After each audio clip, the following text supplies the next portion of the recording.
You got to change your habits or change your goals. Muay Thai is 50% running and 30% laundry. Keep working on your game. Keep innovating.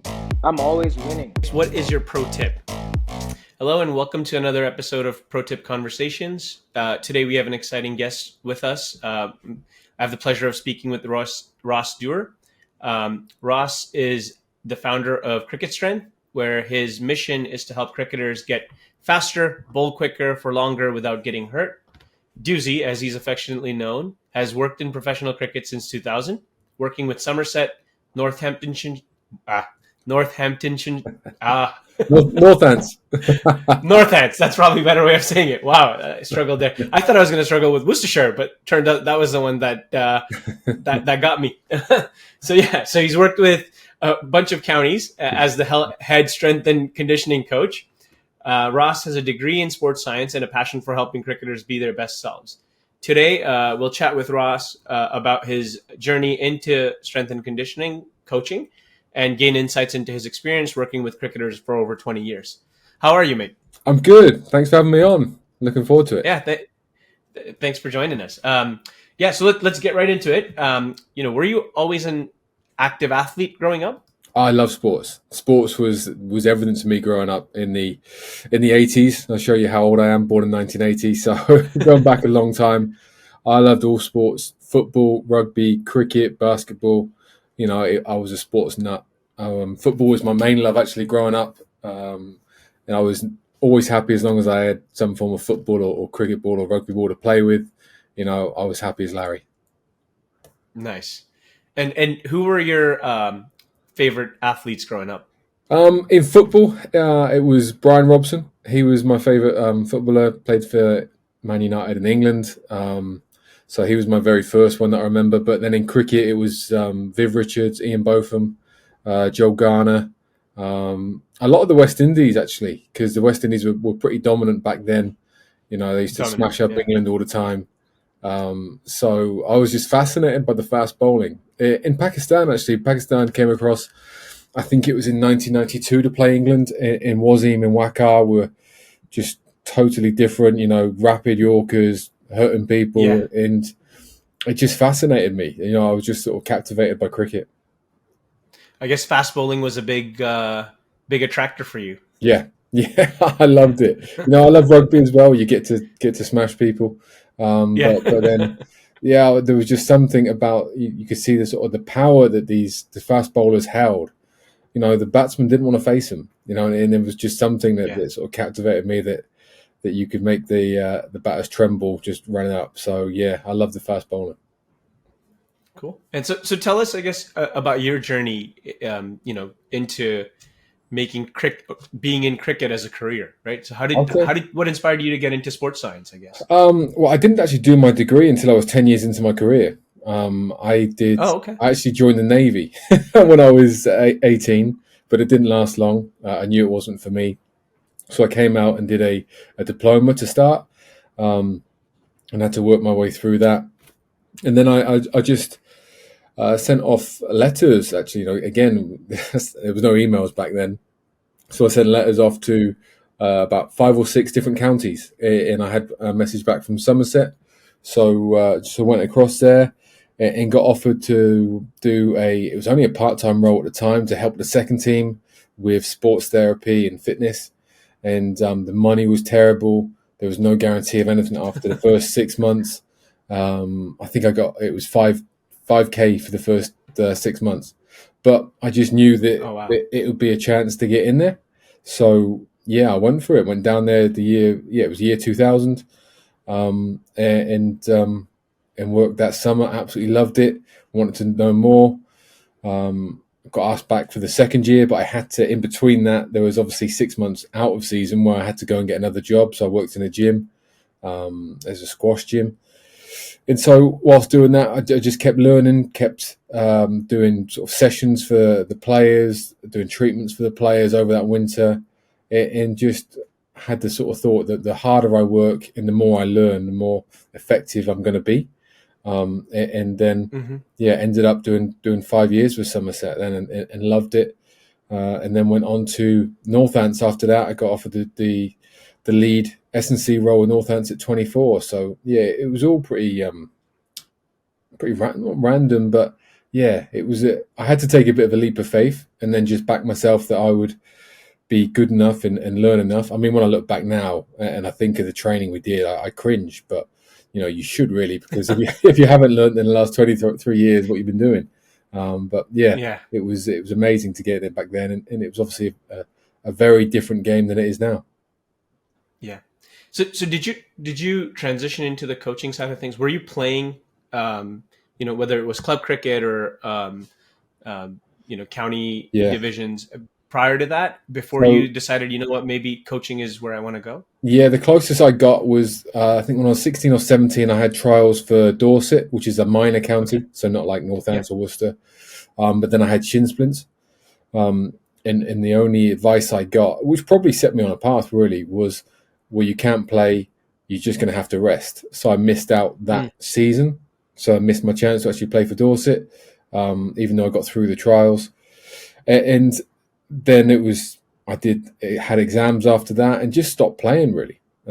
So yeah, it was more of the coaching side of it. When I was there, I was bowling in the nets and doing stuff, but I knew, I was way off. My best ball was, if it was a dot ball, I'd be very happy, but normally it went smashed out the nets past my head. So yeah, I knew I wasn't good enough then.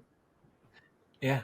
So I guess you started working in these counties, and then you mentioned 10 years in, you went and got your sports science degree. Was that more so to just continue fueling your learning and growth? A little bit of that, but also the ECB were bringing in checks where you had to have so many qualifications. So I hadn't actually got a degree, so I had to go and get my degree done. So when I was 29, it's funny, I actually joined Northampton University because I was in my 5th year there, and then the Worcestershire coach messaged me and we met up, and I got offered the role in Worcester. I said, I'd love to do it, but if you can transfer my university from Northants to Worcester, that would seal the deal.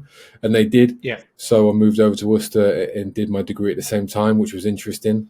There was a lot going on, obviously, with the move, new team, head of S&C. There was no physio around. He was away. The coach was away. So I was trying to deal with all these new players, as well as dealing with a whole educational system, which you can imagine in the 12 years since I'd last been in it, it changed dramatically. And it was tough, but it was interesting at the same time. Awesome. Okay, let's fast forward. I guess tell us a bit about your inspiration in starting Cricket Strength.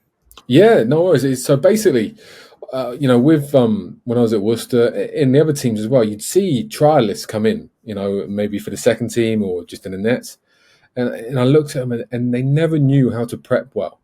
There was no knowledge of really what they should be doing, and then you talk to them and find out how they're training, and the training was, pretty horrendous. It was just basic, your bog standard gym training, which, on the spectrum of what you need for fast bowling is a long, long way away. And they were never ready, So I was like, okay, well, there's 18 first-class counties in the UK. If you're not affiliated to one of these counties, then what help have you got? And it was zero, pretty much zero.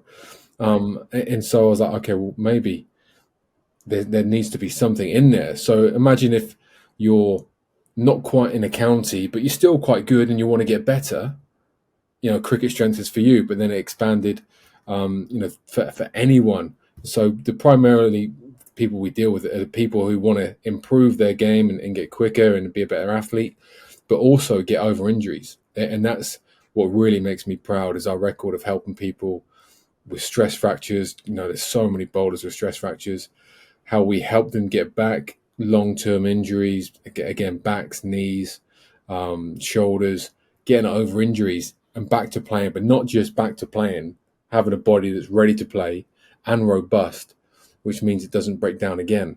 And that makes me prouder than even helping the bowlers put on pace, because you're helping people not just getting back to playing, but also changing their life. Because if you're in chronic pain, it has a big carryover for your life day to day, because you struggle to be happy when you're in pain all the time. So for me, that side of it I love it when I get on a call. So, with my guys, we do every month, we have a one-to-one call to catch up. When 2 or 3 months in, when they get on and they're beaming because they're out of pain, then you think, wow, this is amazing. This is so worth it. That's awesome. So I'll definitely put links to your socials and your site at the end in the description of the video. But just wanted to ask, are people able to get in touch with you, whether they're based in the UK or whether they're 100%. Outside of the UK? Yeah, we've got people everywhere, all over the world. And that's awesome. Another reason for going online, so that there is no one that would be excluded from it. And people sometimes find it hard to get their head around, how can you do it online, but when you utilize everything you've got now, it's fairly simple. We do an online movement assessment, which people can do from their front room. Another fitness test, again, they do from their front room with just a tape measure. We analyze their bowling. We can analyze it from all angles as long as they've got video of it. And then what we do is we've got people that cater for every part of what they need. So I cater for a lot of the fitness and the rehab. We've got another injury guy who's really good at movement and actually human anatomy. We've got a fast bowler from Worcester, Charlie Morris, who's our fast bowling mentor. We've got a sports psych. We've just signed a fielding and spin coach. We've got a doctor on board. So they come to us, and if you're working with a coach normally, and you might be working with them for an hour a week, if you're lucky, and that's just on one side of the game. So that might be on your bowling, on your batting. We take care of everything. We put a program in place which is totally bespoke for someone, so that it's not just you get a PDF. No, for us, we work around you as a person. So it might be a student who's got exams. It might be someone who's got a family and work, so they can only do 3 nights a week. It might be someone who travels around with work, so they're going to be in hotel gyms. We make the whole experience very personal, because, I could write the best program in the world for someone, but if they can't complete it, it's pointless. It's a waste of time. So that's why we understand people are busy. People have got a lot of stuff going on, a lot of stress going on. So we make the whole experience as easy as possible for them. Yeah, that's pretty awesome. And I think one of the key takeaways, having these conversations with a variety of coaches, one of the things I've kind of learned is, when I was playing cricket, for me, it was my club coaches or my, the under 19 coaches from the province or country that were who I got feedback from. Yeah. But one of the things that I've realized is that having your own set of coaches that are detached from your outcomes, right? So like the county, the coaches at the national level, they're responsible for making sure that the team performs to the best. Sure. They don't necessarily care whether the 1 out of 15 in their squad is, getting the right help, but having people that you trust and that you can work with and build that relationship is so key. So I find folks like you who are kind of doing this on an individual basis. There's tremendous value in that. And that's what I've heard from people that have worked with, one-on-one performance coaches as well. Right. Yeah. So, and I think we're seeing a slight change as well. I've followed quite a lot of American S&Cs, Eric Cressy in baseball, Joe DeFranco, American football, John Toreen, American football, spoke to him a few times. And what's happening over there is the athletes are getting their own teams around them. So they've got their own physio, they've got their own S&C, they've got their own site coach, so that they can then know, they could, because as an athlete, you can go from team to team, from state to state. You don't know where you're going to be, but if you've got your team that's with you all the time, it's going to make a difference. And we've seen it recently that we've had some guys come on playing, probably high professional cricket, international cricket, because they know that they want that regular contact with someone that they're consistent all the way through. And so I think it's changing. Yeah. It's getting a bit more like golf or tennis, where it's team sport, but you need to be still focusing on you as a person and how can you be functioning at the highest capacity you can be. Absolutely. Yeah, that's awesome. I guess we'll switch into, coaching now and your philosophy around it. And we'll start with, who were your biggest influences, coaching influences? Coaching wise, one was Steph Jones. So when I joined Somerset at 20, he was one of the first people that would talk to me. A lot didn't. I was 20 years old. I didn't know anyone at all. And it was very daunting. There was a couple of England players there. It was a bit scary. Some wouldn't talk to you. But there was a couple of guys, Jace Kerr, who's actually head coach of Somerset now, and Steph and Marcus Jaskothic were the three that would. And they really looked after me. And what I liked about Steph, even though he was a player then, he was always pushing himself to be the best he could be. He had his own home gym. He was well ahead of the curve. I remember going over to his house and to his study. It was just mountains of books. He was always learning. And that, for me, I always had sort of a big interest in trying to upskill myself. Seeing a player who was doing it, it was like, oh, this is brilliant. There's someone on the same wavelength. So, we kept, Somerset we were together, Northants we were together. We actually started Cricket Strength together. Now he's got Pace Lab, which is slightly different. But yeah, sure. Just seeing his mindset. Obviously, he wasn't strictly a coach then, but now he is, and he's, for me, the best high-performance fast bowling coach in the world. He was definitely one. And then I had another one at Somerset called Mark Garraway. He ended up working with England as an assistant coach for about 5 years. And he was the same sort of mindset. How are you going to improve today? He would always put me under pressure and say, right, what have you done well today? What are you doing? Are you better than yesterday? So I'd say, those two, primarily the people I work with, were the ones that really helped push me and get me where I am today. Awesome. And so how did they help shape your own coaching philosophy? I think from that side of things, just the hard work, to understand that you have to keep learning. Not necessarily my own individual philosophy of how I improve players. I think that's been shaped by, again, a number of people. And funny enough, most of them are online. Like I mentioned, DeFranco, Eric Cressy, Jill Miller, who's the fascial coach, Yoga Tune-Up. She's the best actual seminar day I ever went to is when she came to the UK in 2015. It was absolutely amazing to actually understand the role of fascia. Dean Somerset. There's so many guys that I started working on, like Brett Contreras. A lot of these guys, you never really agree with everything everyone says, but I think there's so much value in what they were sharing. And for me, I think you go down two different routes as a coach.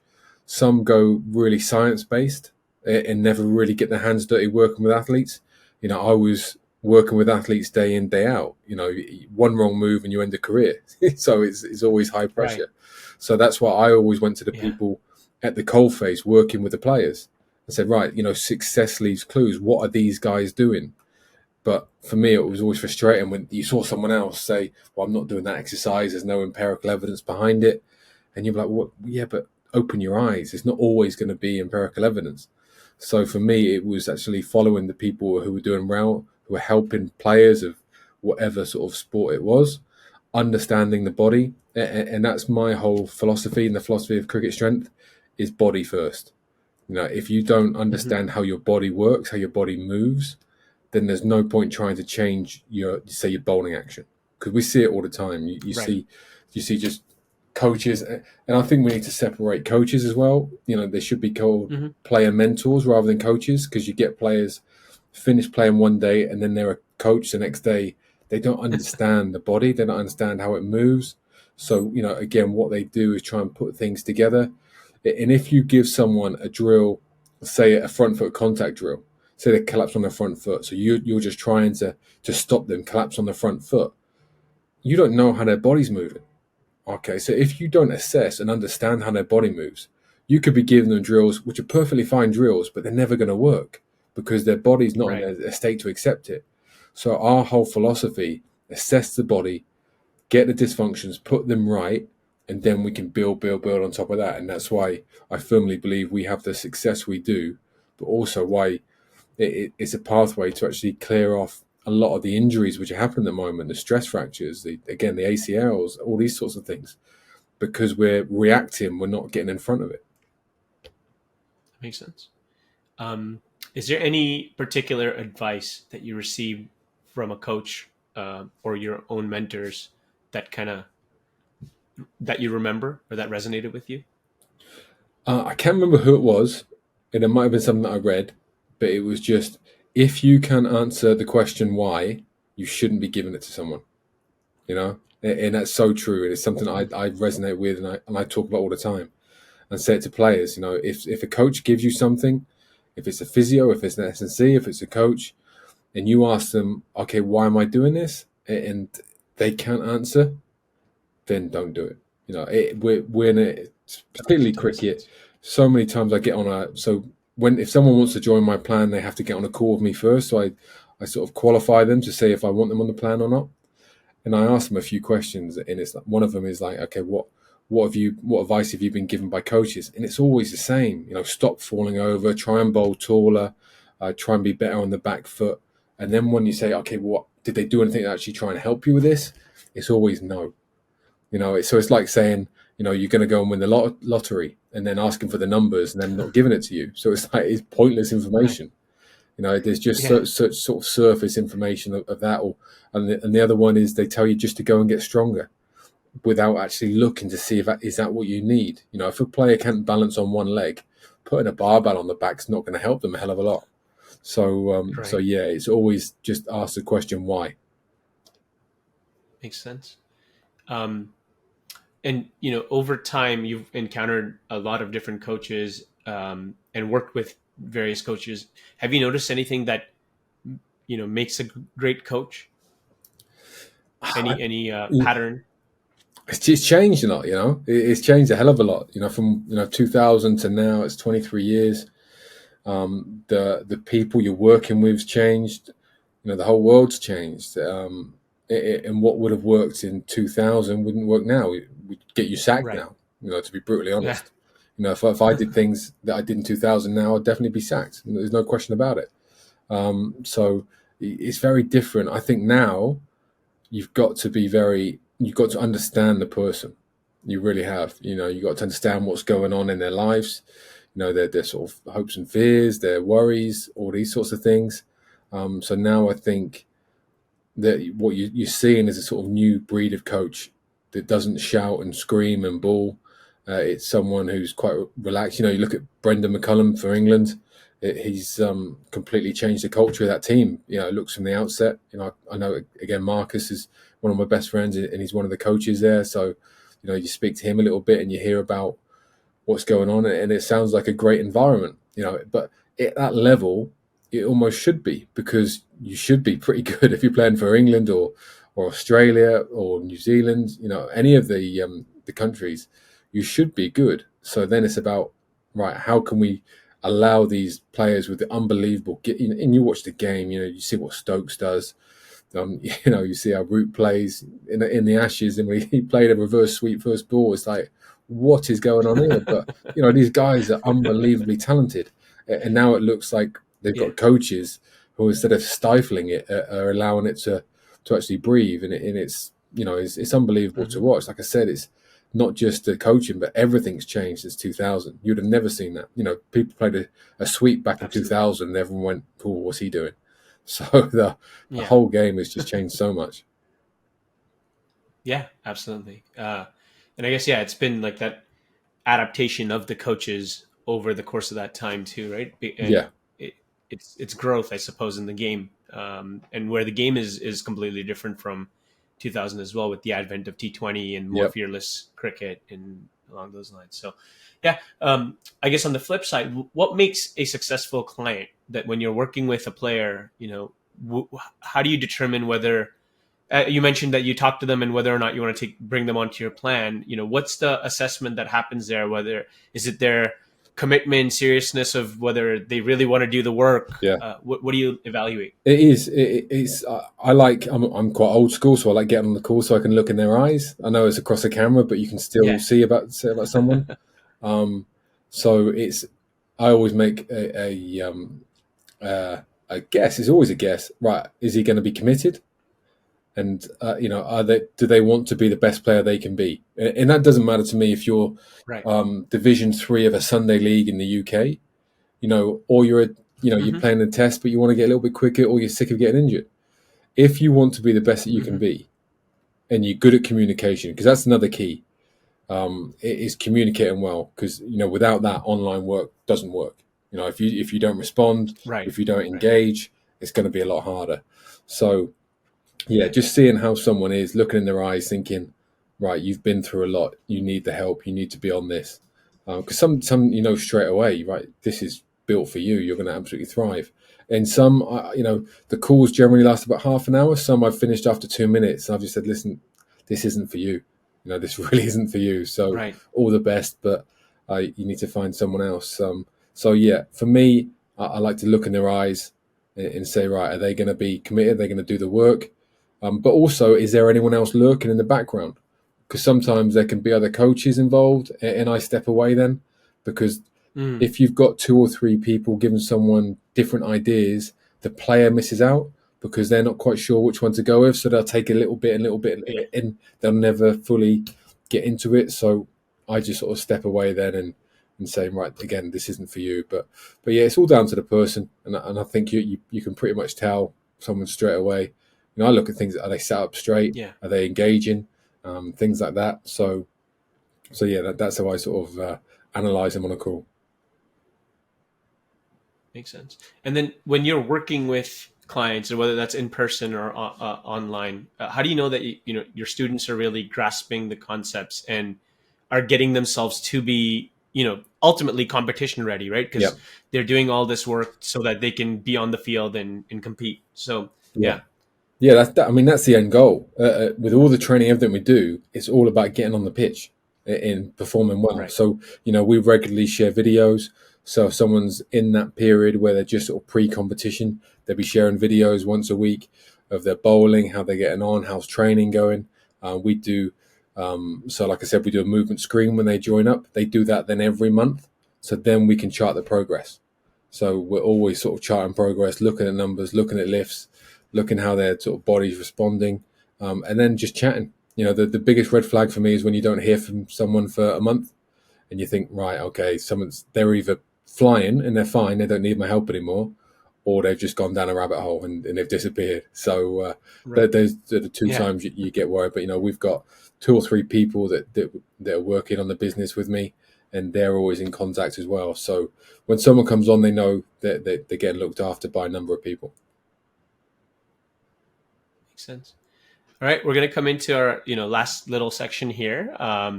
So as part of as I mentioned in our early call, Protip was kind of formed off of my own experiences of going in a form slump and then trying to overcome it over time. And I still continue to play cricket to this day at a much lower level than I did back then. But can you share with us your worst experience, either as a player or a coach, and then what you learned from that experience and how you overcame it? Yeah, no, it was around 2000. I think it was 2007 or 2008 when I was at Northants.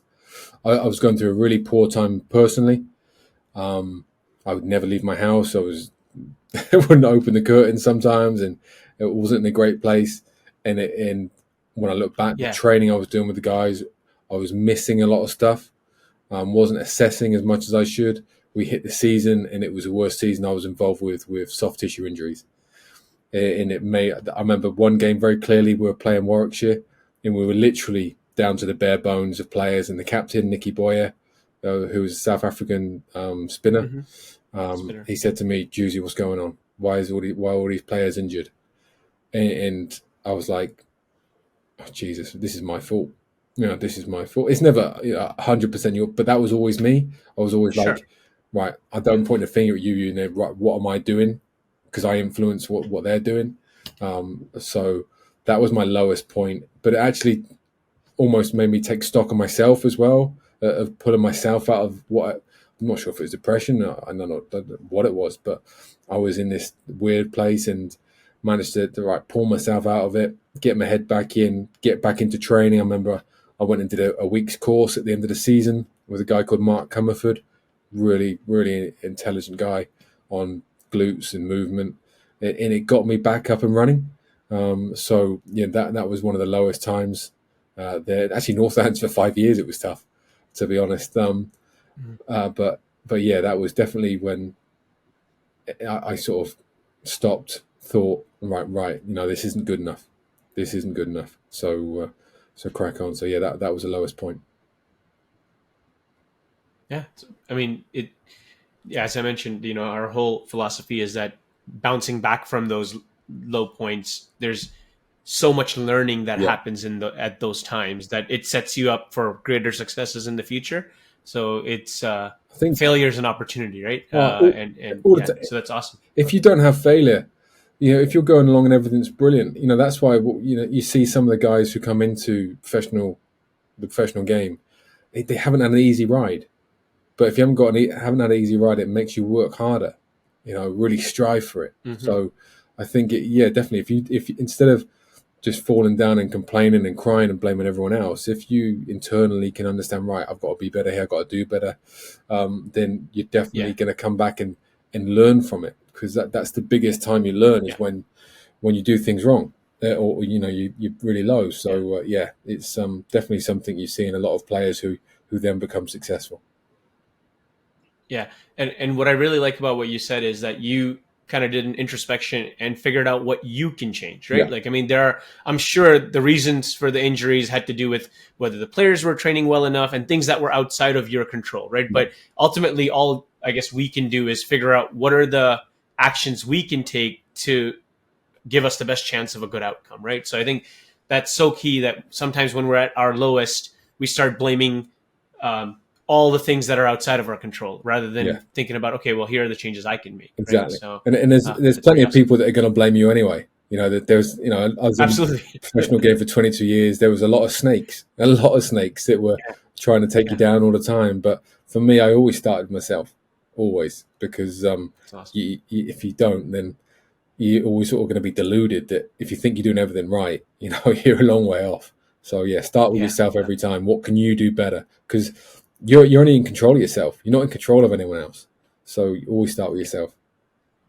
Awesome. So for the next question, I want you to tell something to, let's say, a 20-year-old who's looking to get into strength and conditioning and becoming a performance coach. What's something that they might think they know, but they don't know about what it takes to make a career out of this. Wow. Okay. So first off, I think I would say now, think twice. Okay, think twice if you want to get into S&C, if you want to be with a sports team. You're going to be, there's obviously, there's great times, big crowds, great fun, winning trophies sometimes, and it's amazing. But, the pay's terrible. Professional teams, it's terrible. Compared to everyone else, you're sort of low and low. You're always the first one to get blamed for anything. If you lose a game, it's probably your fitness. If someone's injured, it's your fault. There's a lot of blame. You've not got a lot of support. But at the end of the day, you can help someone play for their national team. You can be part of that. And that's amazing when you get someone back from injury and then they go on to play for England. There's been 2 lads from Worcester who have just done that recently. It's amazing to see, and not that you take credit for it. You're just there because you've helped them a little bit. Helped them in some way, and that's amazing. You might have given them that bit of advice, which they've sort of kept and kept doing, and has helped them stay injury free. So that's a good side of it. But the big thing I would say is once you finish your degree, once you finish your diploma, then you've got to start learning. Okay. Then that's when you start learning. You need to understand players. You need to understand that your nice little program that you've put on your MacBook and you think you're the dog's box, that when a player comes in, a 31-year-old player who's married with 3 kids and he's had no sleep that night, your little program goes out the fucking window, because you've got to look at the person and think what he needs is a rest here. He doesn't need me barking orders at him to go and sprint around the outfield. So you need to understand the people. But then you need to understand, because one of the big things when I left my degree, I spoke to the tutors and they asked me, would you take any of these on to work with you at Worcester? I said, no chance. That you've not done anything about actually helping them coach. None of them can coach. Right. So you've got to learn how to do that. And that's where, again, look at the top people in whatever sport you want to be in. What are they doing? Get in their ear, write them an email. A lot of them are accessible. You'd be amazed. Even at, the top ones. I've had chats with Joe DeFranco before. One of my business partners who spoke and worked a bit with Eric Cressy. These people are available to work with, and don't get yourself locked behind scientific studies. That's one of the worst things you can do. Is like, no, just obviously take heed of them, because that some of them can be important, that they can inform how you might do something. But there's a lot more to it than that. Have a feel for the people, understand the body, understand how it moves, not just understand exercise. Any monkey can understand how to put someone under a squat, but when you understand what's happening at the pelvis, what's happening at the ribs, the interplay of the diaphragm, when you start delving deep, then you start realizing, wow, I've got to think of a lot here. If I just give Johnny 5x5 back squats and then 5x5 power cleans, that might not be what they need, even though someone's just told me they need to get strong. And then just be strong as well yourself. Is it with your own courage or your beliefs? If you don't believe something, and my biggest thing it always was the player comes first. In whatever I did, I could look at myself in the mirror and think I did everything I could to help that player get on the park and perform every single time. Even if the physio didn't want it, the coaches didn't want it. I'd coach badgering me for years about yoga. And I just said, no, I'm not doing yoga. It's crap. It's terrible for players. Why would we do that? And I stuck with it. And I know, because I know how bad it is. So, have the courage of your convictions, and keep learning. The two big things. Awesome. And then what is a common mistake that you see aspiring cricketers making? I'm not sure if it's their mistake, but they get told just to go and get stronger. Okay, and that's the biggest thing. They're doing the same plan. I can write down the 5 exercises which most cricketers are doing day in, day out, and they don't know how they move.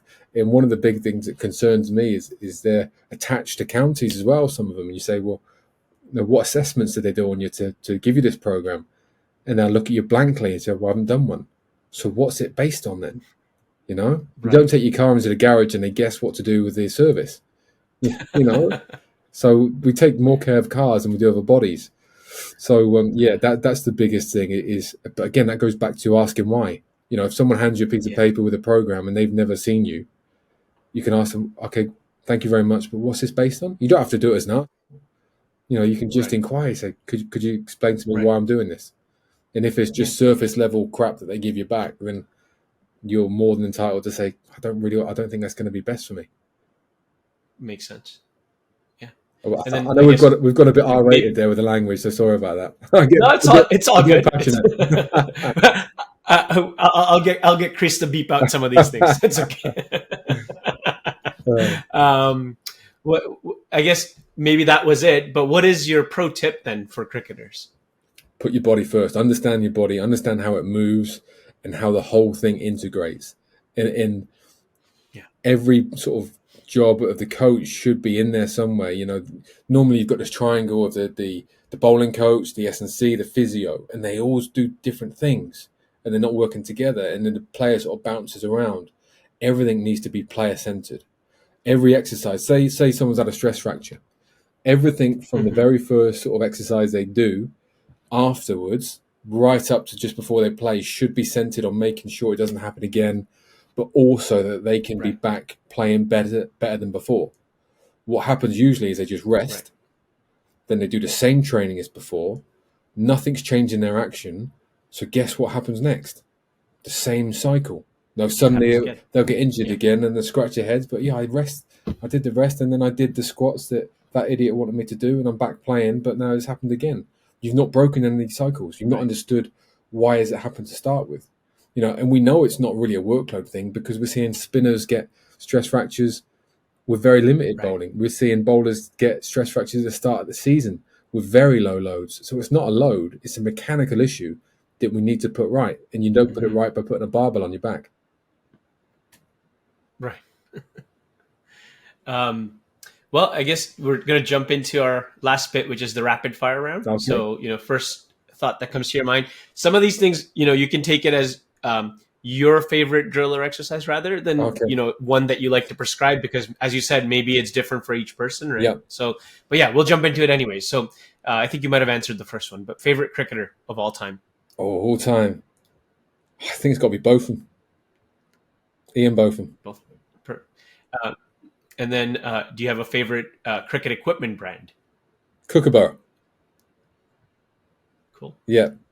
Any favorite strength and training equipment? Cable machine. Okay. Favorite drill or exercise? Ooh. Maybe one that you like to do. Maybe it's not even that you like to prescribe. But... My favorite is bench press. And then the least favorite drill or exercise? Squat. Awesome. Well, I mean, that's all we have for today. Thank you for a very informative and interesting conversation. I think Pleasure. I learned a lot about the world of S&C, and especially at the county level. So thank you for that. Yeah. And as I said, I'll include all the links and descriptions below, but I want to give you a chance to, tell people how they can get in touch with you for cricket strength, particularly. Brilliant. Yeah. I mean, just on Instagram or Facebook, and we're actually even on TikTok now. I'm not sure what's going on with it, but we're on TikTok, just Cricket Strength, and we're at cricketstrength.com. So if you've got any issues, you're injured, you've been training hard, and you're not getting better, just drop us a message. Okay. We're not someone who doesn't answer back. We always answer messages. The only message I don't answer is, what's the best exercise to help me bowl quicker? Because it's a ridiculous question. So yeah, even if you just dive on, look through the page, YouTube as well, on there. I put some longer form sort of videos on there, but everything is just aimed so that no one is, the knowledge is accessible to everyone. So if you need help, it's there. Awesome. Well, thank you so much for your time, Dewsy. Pleasure. Truly appreciate it. Enjoyed it.